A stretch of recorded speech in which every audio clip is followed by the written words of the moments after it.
The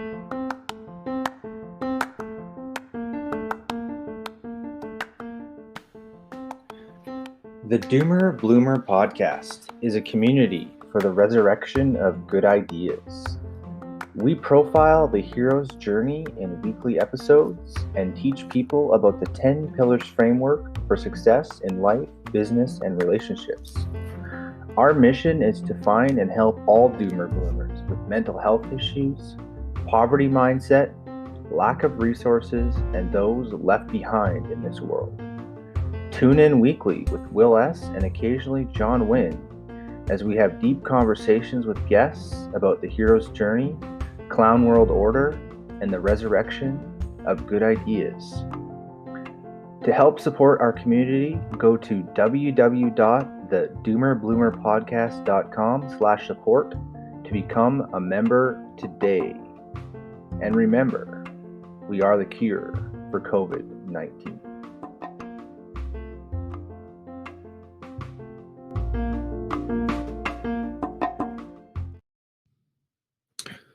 All right. Thank you for having a listen this week with Jerry Zehr. Jerry has just published his second book, The Peacemaker's Path, Multifaith Reflections to Deepen Your Spirituality. I highly recommend you check it out. The link to that is in the description of the podcast. As well, if you're cruising the internet and want to learn more about what we're up to and how you can support the show, go to www.thedoomerbloomerpodcast.com/support. Become a member. Join our Patreon page. There are 3 different tiers: basic, Alexa, and coaching level. Trying to build a community of like-minded individuals doing cool and interesting things all across the globe, those doomer bloomers that need a little bit of help. I would highly recommend picking up this book. Again, you can find it at Amazon and also Jerry's website, www.jerryzehr.com. And if you want to just leave a review for the podcast, the new place to do that is lovethepodcast.com/doomerbloomerpodcast. You can leave it on each of your favorite podcast platforms, whether you're on Google, Amazon, iTunes, Stitcher. All those different platforms now have a place for you to leave a review. Would really help out the show. Again, you can always find us at the Doomer Bloomer podcast.com and at Doomer Bloomer podcast on Twitter, Instagram, Facebook, and on our LinkedIn page. Have yourself a great and prosperous day. And we're live. Welcome back to the Doomer Bloomer podcast with Will S., occasionally John Wynn. We're talking about the hero's journey, the 12 pillars framework for success, life, and business and relationships. Specifically, health, wealth, and wisdom are the 3 main pillars. Today on the podcast, I have a gentleman by the name of Jerry Zehr. He's just written a new book called The Peacemaker's Path.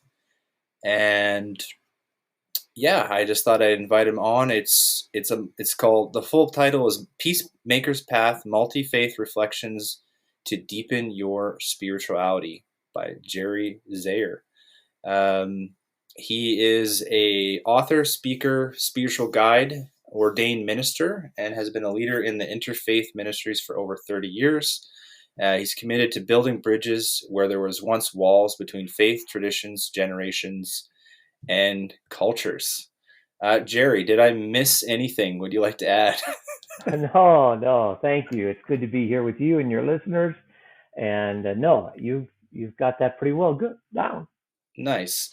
And just where are you coming from? Where are you tuning in, Jerry? Well, I live in Carmel, Indiana, which is a suburb of Indianapolis, Indiana. Okay. We have the Indianapolis Colts and Indy 500 and kind of the Midwest, kind of The just south of Chicago.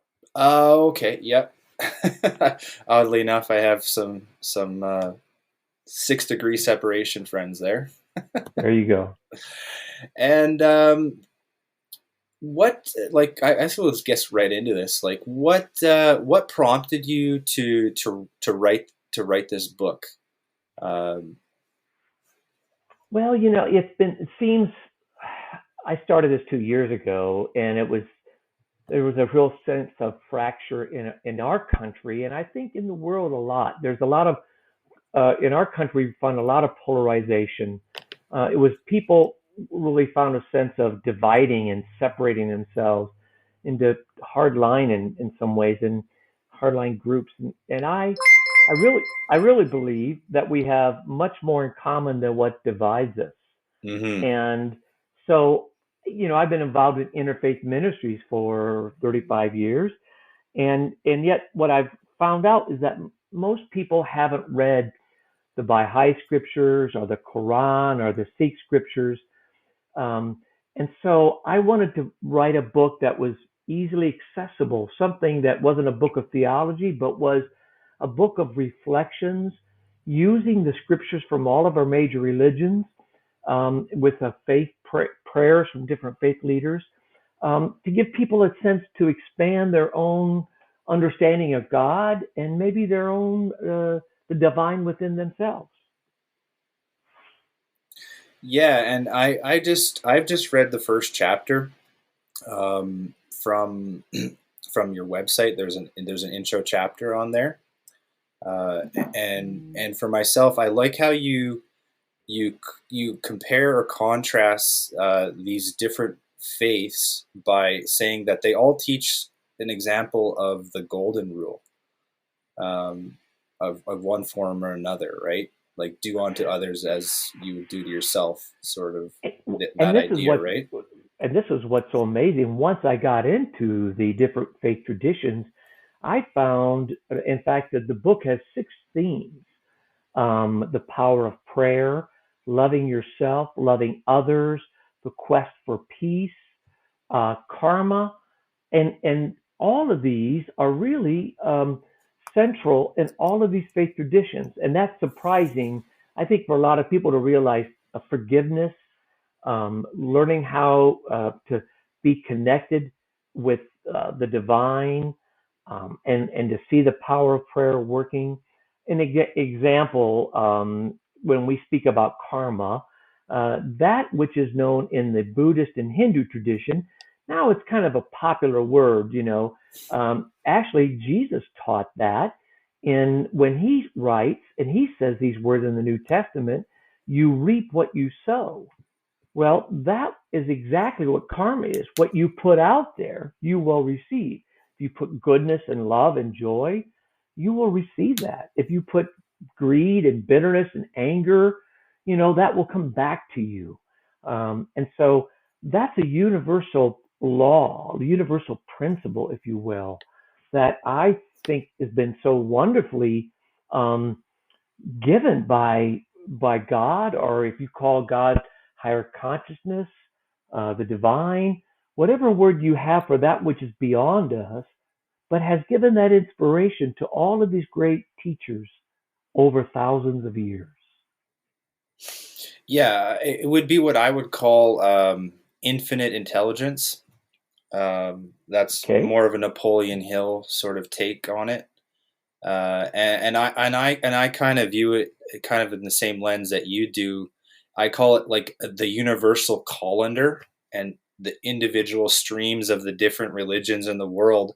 They've just been strained out into these different faith-based religions, but a lot of the teachings, again, if you come back to the core teachings, a lot of them are crossed over, and like you said, there's a more I think there's a lot more commonality between these religions than there are differences. And then the one main quote I got out of the book so far is, "No peace among the nations without peace among the religions. No peace among the religions without a dialogue between the religions." And I think that's so true. But what happens, and unfortunately, um, people use religion in some negative way sometimes, to justify their actions. So, like ISIS came, and when ISIS came on the scene, or they manipulated and took the scriptures of the Quran to Mhm. justify their actions of violence. But when you talk to any of the great teachers of Islam, they will show you actually the core teachings about love and forgiveness and peace.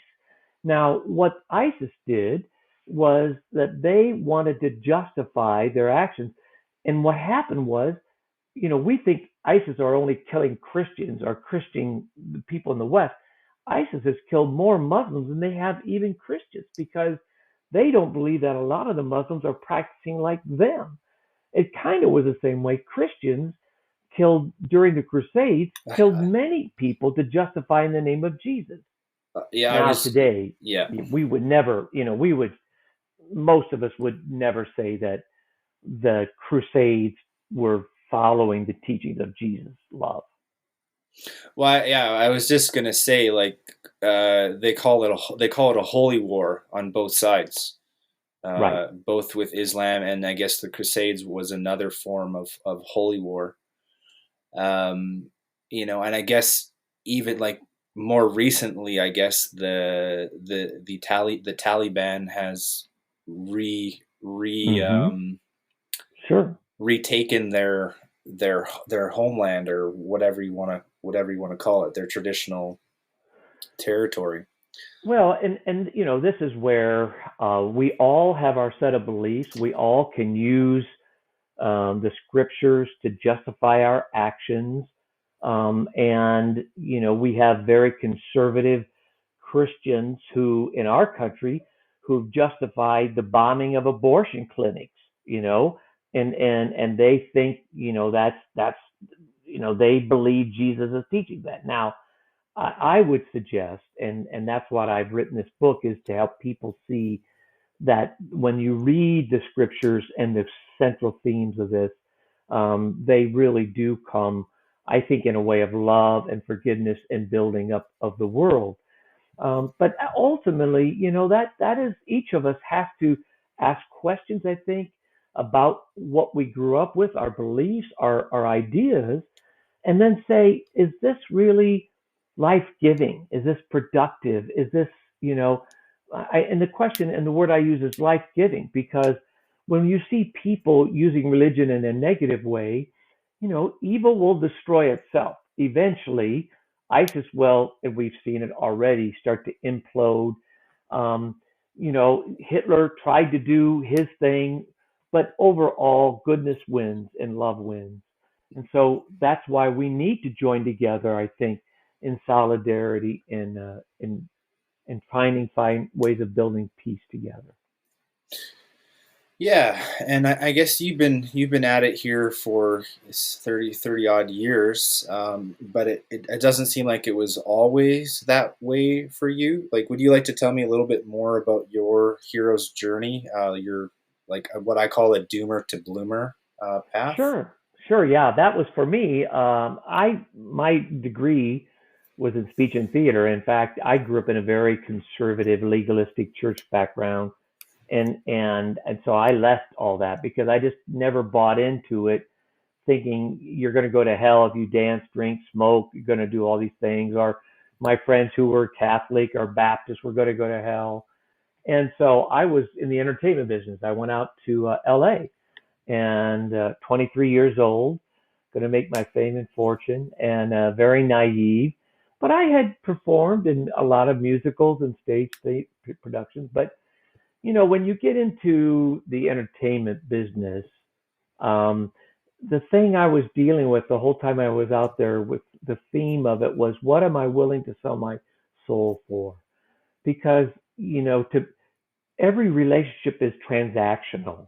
There Hmm. was always, what can you do for me?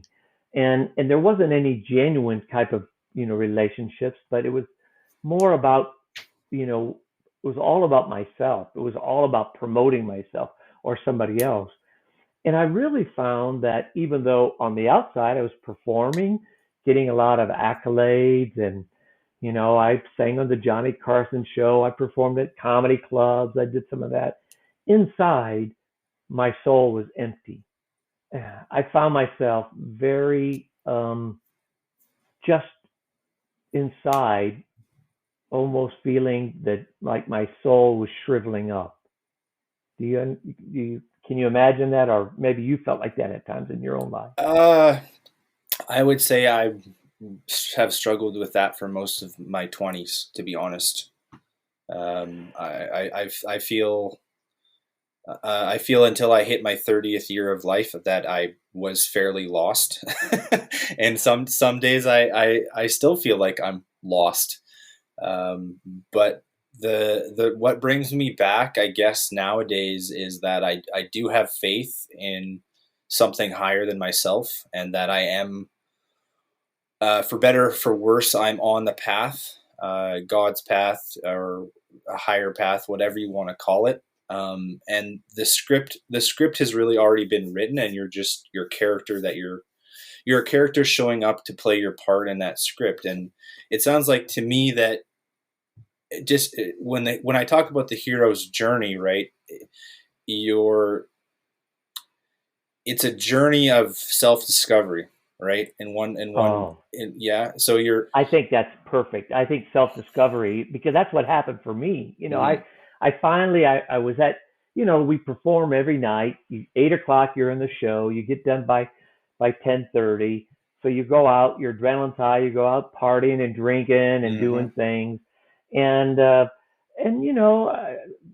somebody had marijuana brownies, and we had dope, and we had this and that. And I remember I finally just passed out. I threw up and passed out in my own, kind of graphic situation. And when I woke up, I was going, my God, what am I doing? And I could see if I led this life, I'd be dead in 5 years. And that's really when I said, I want something more. I want something to feed my soul. mm. And that's when I really began my own self exploration, as you will, or awakening.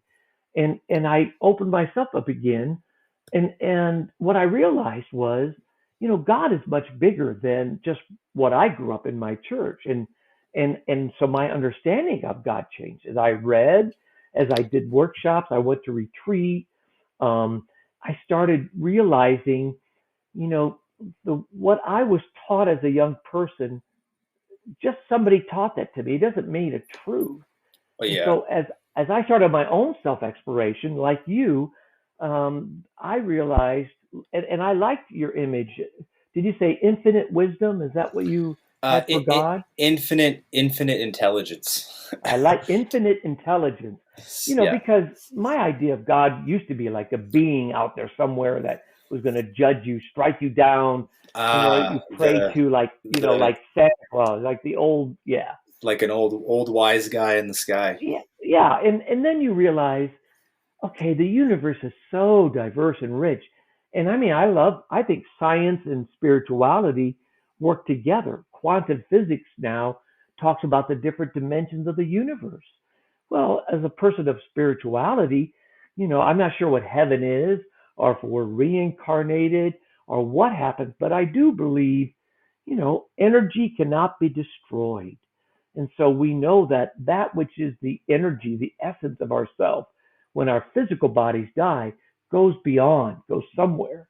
And so when I began that journey then, and that's part of my hero story, was finding my own self-worth, finding that which, God had created me to be. I just didn't believe it.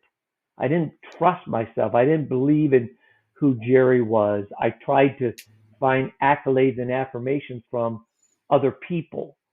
And then when I began this journey inwardly, I started to learn how to trust myself and get in touch with the goodness and love that I was divine, that I talk about the divine within each of us.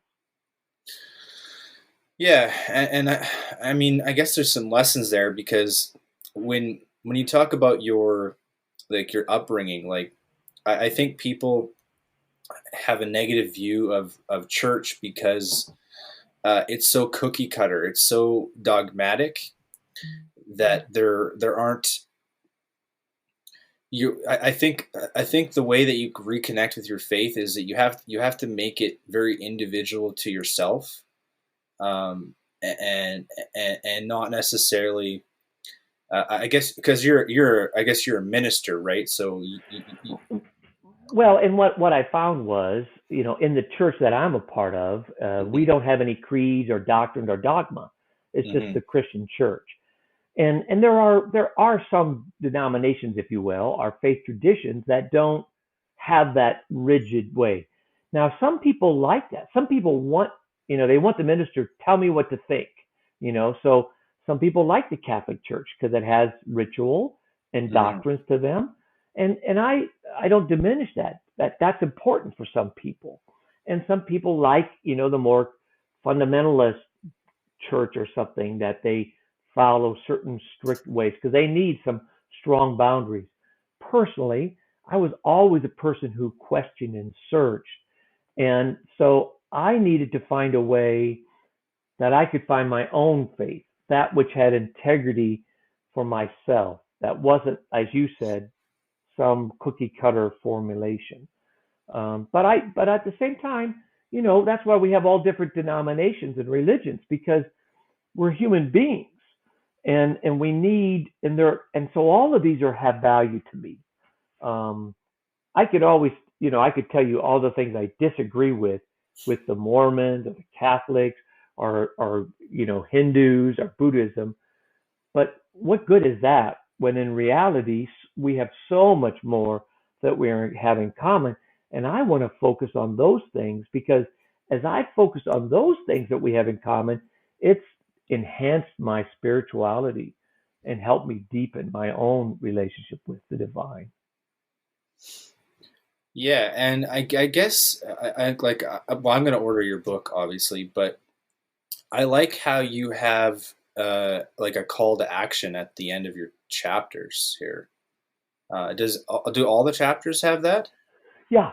So it's set up that actually it's a 40-day um, kind of devotional or reflections so that there's 6 themes or chapters, Yeah. and in those 6 themes I have 7 days or 7 sub reflections, and so each day has a reflection that I wrote, then the scriptures from all the different faith traditions, then a prayer, and then a call to action, and then some questions for you to reflect on as you're reading this.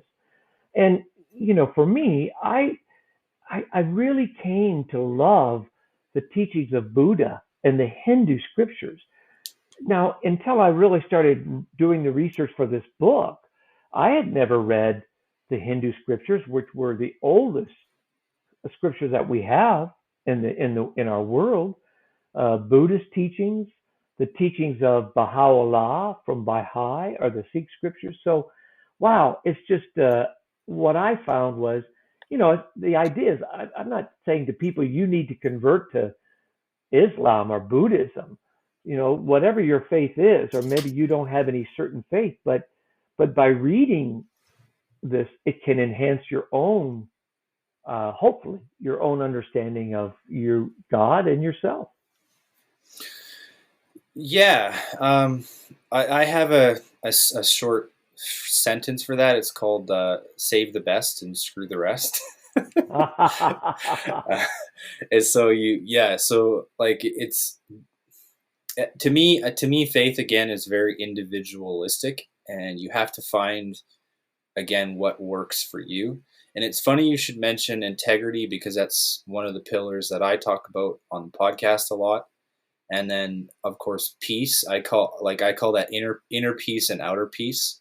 Hmm. Um, I consider myself what I call a daily Taoist. So I try to practice Taoism. Uh, for me, Taoism is basically what saved my life relatively well. in the last 5 years. It basically saved my life, because I was similar to you, going down a dark path around 2017, and it all kind of culminated for me last year, realistically, where I basically got to the point where I didn't want to be here anymore, which unfortunately is more common in today's society than not, and also what really I think really got me out of that place is that I knew that I had something more to give, and I just didn't know what it was. And for me, I think it's the fact that I've been studying the Tao Te Ching, or the Tao Te Ching, for 5 years, and it's become an unconscious part of my life, I guess. Like it's like the whole idea of conscious competency. Yes. And out of all of the main, because it's more of a spiritual practice than it is a religious practice. But I also like last year also, and this year as well, like I came into the New Testament and the Beatitudes, Yes. with Jesus Christ, and I find that they complement the Tao Te Ching quite well, and from that, and then just going, like, I practice more of a Bible-based faith than a church-based faith. Yeah. And I think that's part of for many of us, we say we're spiritual but not religious in some way, because really the teachings of Jesus, and what happened was, you had then people later who formed the Christianity as a religion, but there's a lot of the doctrines or teachings in the religion of Christianity that really were not even for Jesus. It's not his essence of teachings. And it's the same way with Buddha and Buddhism, same way with Muhammad and writing the Quran, and then Islam. And some of that's because human beings, we have to create, we have to shape, we have to make ourselves better than somebody else a lot of times. And if I have my faith and my beliefs, then I'm right and you're wrong. And it's hard for people to say, oh, can I be right and you right too? Can we actually have the sense of we're on a different journey, but we're still going to the same, we're on the journey together. It's like, there's many different rivers that go into the ocean, but they all flow, right? Yeah. And so it really, as you have found out, and I have too, that when you get in touch with that essence, the divine, that's beyond us, that power of that it's wonderful and healing.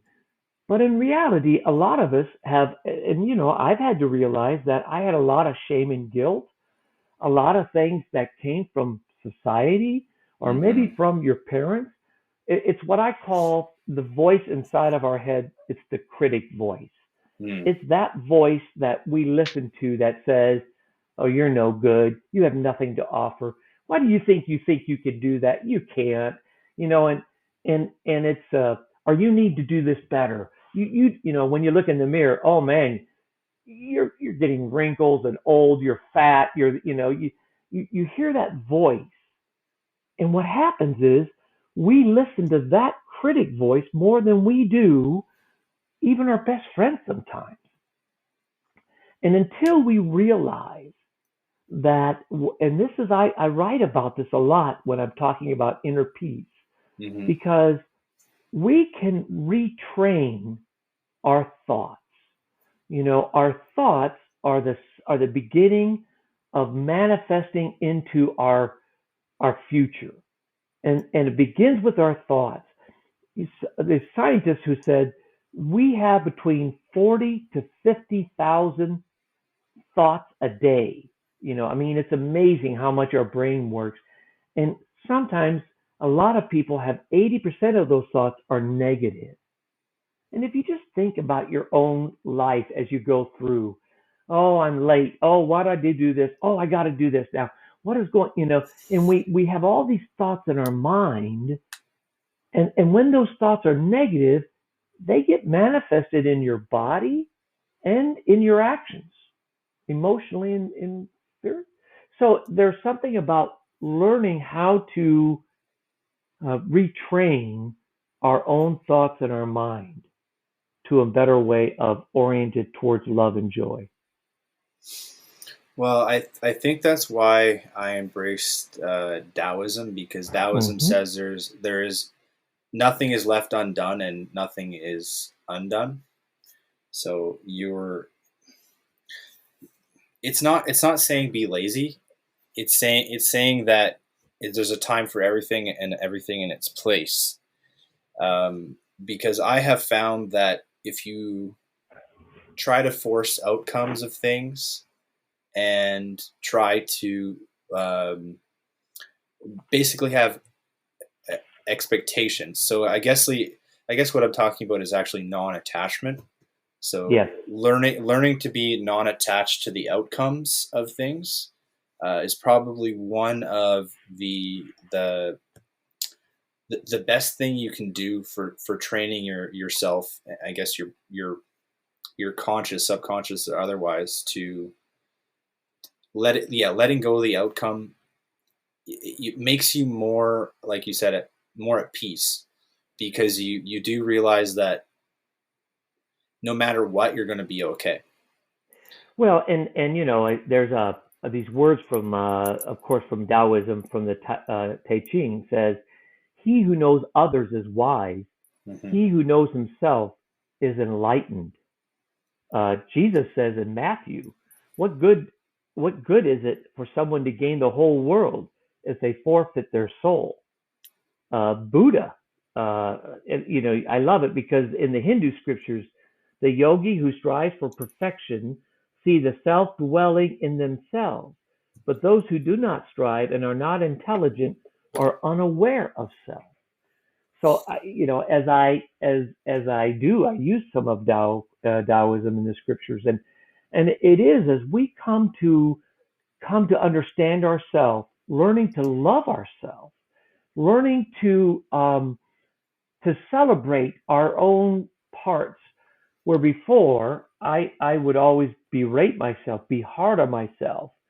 And then, when you start to say, see yourself as God sees you, well, that's when it's like your parent sees you and loves you, but we think, we're not really that good.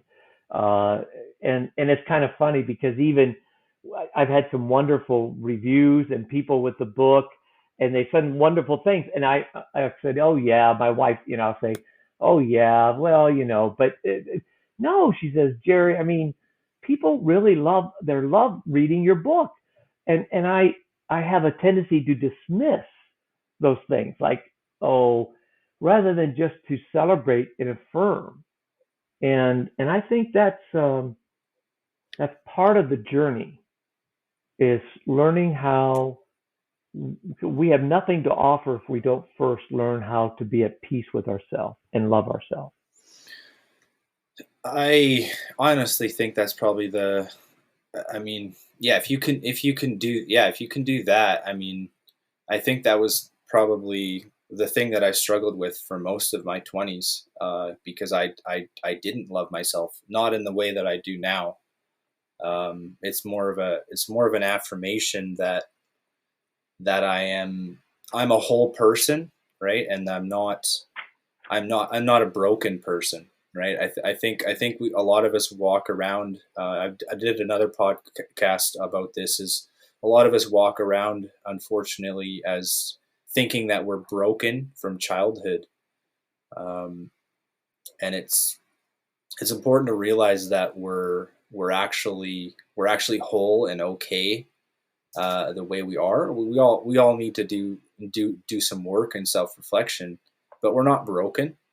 Right. And I think I think society thinks that oh, this person just needs to be on medication all the time, or there always seems to be a remedy, but that's not necessarily, that's more of a band-aid solution, Yeah, I right? mean, I think there certainly are some reasons that people need medication like insulin and for mental health, and there are Hmm. people who are bipolar.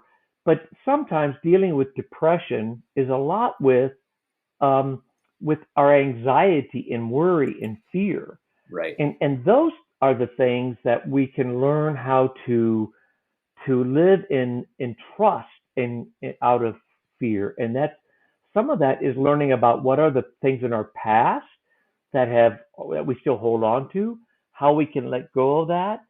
And when we're talking about mindfulness and being present, being in the moment is trusting yourself, and that's about calming your mind. um, Dr. Bruce Lipton has a book called The Biology of Belief, and he talks a lot about how the thoughts get manifested into our body. And I used to be a perfectionist. I used to be very driven, very anxious about things. I was always afraid, like the other shoe's going to drop, something's going to happen, and I was always worrying. Well, then you find that that doesn't do any good, and and I had to look at what was that going on, what was causing me to feel of that. Well, that was some of that critic voice inside of me from somewhere in my past, or something external. I mean, if you watch enough news, if you watch news during the day, you Yeah. can feel like you're ready to jump off Wow. the bridge, because all they talk about is all the negativity going on in the world. And I'm here to say there's a lot of good things and a lot of good people that there are in the world. Wow. I actively try to avoid the news cycle nowadays, for good reason. I Um, think that's wise. I mean, I honestly, I think I limit myself to how much on visual video TV I listen to. I'll read because sometimes the reading doesn't impact me the way the video does. When I see the blood and guts and all the things, and it's so interesting because on TV, okay, I live in the United States, and they'll talk about some bombing in India or some other country just because it's a gory story, rather than telling some of the good, wonderful things that people are doing, in your country or mine. And so I think we have to watch, what do we feed our soul? What do we feed our mind? yeah, Um, it's called mental nutriments. Oh, I like that. I love that. I love mental nutrients. That's why, as you do your reading, and I wrote this book this way, so so that people could take one day and read, like, each day for 15 minutes a day. Because most people wouldn't read a book of theology. Most people don't want that. But if they'll give a book, if they'll give this reflection a day, and it's set up for 40 days. My wife and I actually, we read the reflection each day together, so we can talk about it. But you might do it with a friend, so you can just kind of, it's a launching off. I'm not here to give answers. I'm here to I give ideas and questions, and let the scriptures, the words from these great teachers, uh, let them illuminate your heart, right? Yeah, I'm well. I'm happy that you put it together in such a digestible, um, a digestible format. Um, because I find, like, for example, I find the Bible intimidating. Like, I'm not gonna Sure. lie. Of course. It's it's over 1,000 pages. I even have the Life Application Bible, and I still find it intimidating. Uh, I mean, it really, it's like anything. For me to read the Quran, I've tried to read the Quran and I don't understand it, right? I mean, you have to really be a student of any certain thing, even the teachings of Taoism and Tao Te Ching. I mean, until you start reading them. So, of course, what I say to people is just read Matthew, Mark, and Luke. Read the Gospels in the New Testament. Don't worry about, all the stuff in the Hebrew scriptures or that, because Jesus' teachings are at the very essence. But for people who are Jewish, they read, from Deuteronomy. And that's the other thing. You have to understand the culture of when these things are written, who they're writing to, with some of it, and then how does it relate to my life. But when we're talking about mindfulness, I had to think of, because in my book I write this from Taoism, from Te Ching, and he says, if you meet Tao, you will not be able to see its face. If you follow Tao, you will not be able to see its back. But in embracing Tao, the present moment becomes obvious. And of course, Tao is that very essence, right, of the divine. It's the primal, it's the prime essence. And like, this is from Buddha. Buddha says, do not dwell in the past, do not dream of the future, concentrate the mind on the present moment. So, there's just in all of these different faiths, you can see the central theme for different things. Yeah. Yeah, and then I guess I want to ask you a couple more personal questions. Yeah. So I guess you already touched on it, but what has been, or what would you consider your biggest failure, and what did you learn from it? Well, it's interesting. I don't really use the word failure, Yeah. because I think society does. Yeah, I agree. But I think what I would say is, what was something that I didn't succeed in, and of course I think always the things that we fail at, if you will, or we don't achieve what we hope to, we learn more from. And I think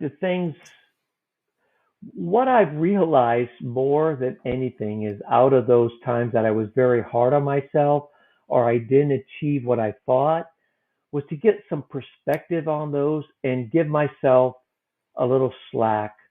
I use the word grace, forgiveness. Don't be so hard on yourself. I think somebody doesn't set out when they get married that they're going to get divorced, right? Now, but some people go through divorce, and they did the best they could. It didn't work out, but they learned something from it. And a lot of times somebody gets married a second time and they have a wonderful marriage. Some people get married 2 or 3 times, or some people don't ever get married. But it's part of the journey of relationships, that we grow into. So I think that's what I've learned, if anything, from those experiences that didn't go the way I thought, was to get some perspective, see what I learned from them, and then give myself a little bit of grace. Be easier on myself. Don't be so hard on yourself. Yeah, I think the Tao Te Ching would say the same thing. Maybe not in those exact words. Oh, of course not. No, right? Yeah. But the Tao Te Ching talks more in terms of nature, right? When, like you were talking earlier about the ocean, staying low, staying humble. It talks about being the Tao as the mother of all things, and it even talks about, like, being. It doesn't say don't be judgmental, but it says don't. It doesn't even say don't. It says if you are judging somebody, it's more of a reflection of yourself than it is a reflection of that other person. Yeah. It's the same thing with hatred, anger, all of these emotions. And it doesn't say don't feel them. It just says a true Taoist, or someone of the Tao, in the Tao, understands themselves first.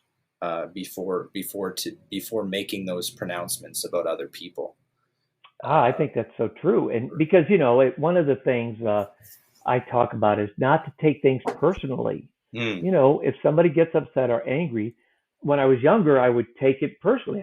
I'd be like, you're attacking me, or when it was really more about them than me. They were in a bad mood, or they had their point of view, and I could take their suggestion or their criticism and evaluate it. I might embrace some of it, but just because they give that criticism doesn't make it that they're right and I'm wrong. So I think the real challenge and that we're talking about here today is in the hero story. It is about being open to what our desire and our passion is, and live out the best of yourself. And we're going to grow. We're going to make mistakes. We can improve ourselves. We can grow and deepen ourselves. And that's part of just the journey of being open and wanting to deepen and be enriched. But yet let it be that which we enjoy the journey, not so much, trying so hard to get to the final destination. Yeah, the path. The path is the journey, right? The destination is the path. And it was so bad because when I got out, when I'm in college, I couldn't wait to get out of college because I wanted to go to LA, and then I can't wait to get done with this production because I want to go to the next production. And what happens is when you're always looking to get through this to go to something next, I was never enjoying things. I was never, letting it feed my soul, if you will. It's the same way somebody gives you a compliment and you blow it off. Oh, well, yeah, it's okay. But, and then you miss that sense of the motion of just the experience. Right now I'm savoring our conversation. I'm savoring you're giving me some new ideas to think about nutrition, mental nutriments, and that's not even mine. That's from my Atomic Alchemy coaching program. Yeah, well, but it's okay. But it was a new idea. I hope some of the people who are listening to right now, maybe they're feeling a little frazzled or a little unsure or questioning or frustrated, feeling that sense of disconnect with themselves, maybe others. And I would just encourage them to take some time to do some kind of breathing and reading. Find something that you can feed your soul, or somebody that you like. The people are putting drama in your life, stay away from those people. Find some ways of things that will make you feel better and good about yourself, and start to work and begin there. Yeah, and I guess I was just going to ask you this question because this podcast is really about finding. For myself, it's basically giving advice to myself roughly 7 to 10 years ago, and I call it the doomer mindset. So what can a doomer start to do to get on the path of becoming a bloomer in life, business, and relationships? What would be your best advice to them? I think that's a great question, and I think it is to be willing to ask some questions. That if you're unhappy, if your life is in turmoil, what's causing that turmoil? What's causing that unhappiness? If you're feeling a lot of shame or guilt or anger, trying to find what's causing that, and then being able to set a new path. And the part of with the mind and the thoughts, being in tune with what you're thinking and what's staying in your mind rent free. Yeah, that's a good one. And it's interesting because the critic inside of I described it would have been somebody who was anxious. The critic that I listened to was a little was very judgmental, kind of a perfectionist, was somebody who was very impatient. Now, if I took those personality traits and I put them in a person who was sat beside me, I'd go, I want nothing to do with that person. Who wants to be around somebody who's impatient, judgmental, worrying all the time, you know? And I mean, and yet that was like my best friend in my brain, you know? And it wasn't even my best friend, it was the critic. But I was listening to that more than I was anybody else. And so I want to invite people to think about that. That would be what I wish it's what I finally began 20 years ago to start to think about.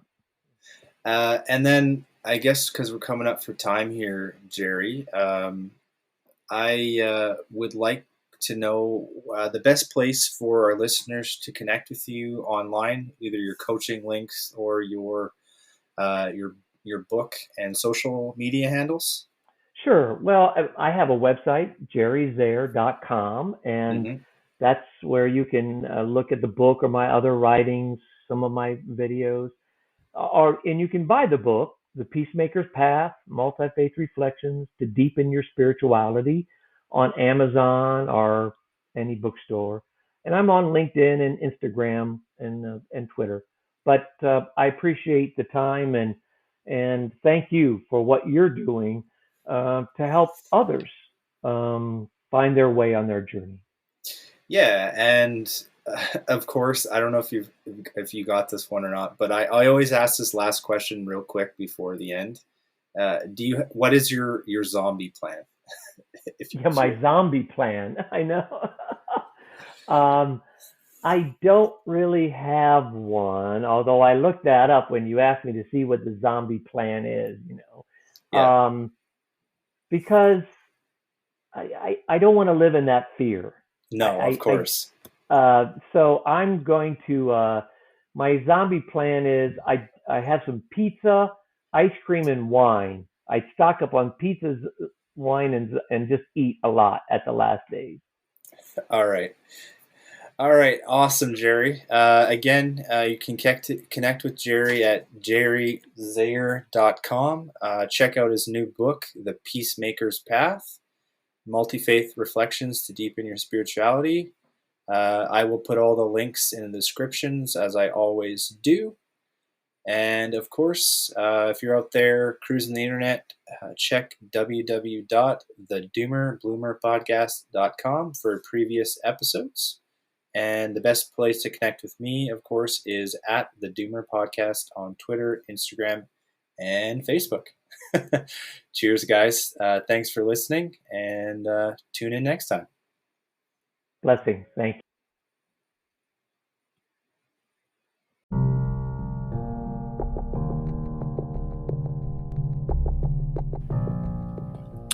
The Doomer Bloomer podcast is produced by Will S. in conjunction with Doomer Bloomer Media. This podcast is all rights reserved. All media and references are of the owner's own submissions. All opinions are solely his own.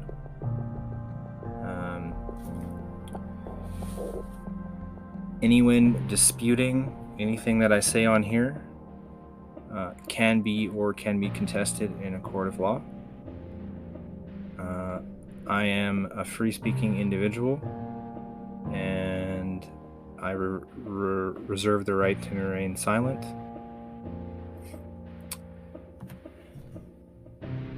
If you would like to find out more, go to the www.doomerbloomers.com/support to become a member today.